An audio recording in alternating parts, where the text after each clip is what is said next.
Hello বন্ধুরা, চলে এসেছি রান্না করতে। আর আজকে আমি বানাবো, দেখো, সিলভার কাপ মাছ। আর এখানে সিলভার কাপ মাছটাকে লবণ হলুদ মাখিয়ে নেব। আর এখানে আছে উস্তেটাকে আমি লবণ হলুদ মাখিয়ে নিয়েছি। আছে আলু আর সঙ্গে আছে কাঁচা লঙ্কা। এইবার আমি মাছটাকে ভালো করে ভেজে নেব। দেখতে এখানে দেখো, কড়াইটা আমি বসিয়ে দিয়েছি, দিয়ে দিয়েছি পরিমাণ মতো সরিষার তেল। এবার আমি মাছটাকে সুন্দর করে ভেজে নেব। মাছটা আমার ভাজা হয়ে গেছে, এবার আমি তুলে নেব। এই তেলে দিয়ে দেবো জিরে ফোড়ন। এবার আমি আলুটাকে একটু ভাজা ভাজা করে নেব।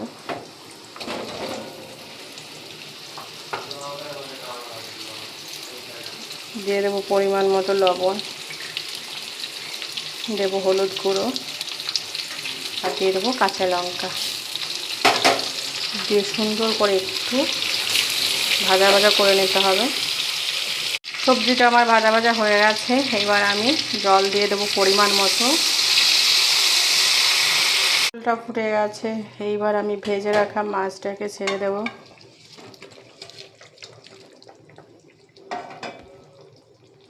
ভেজে রাখা মাছটাকে আমি দিয়ে দিয়েছি।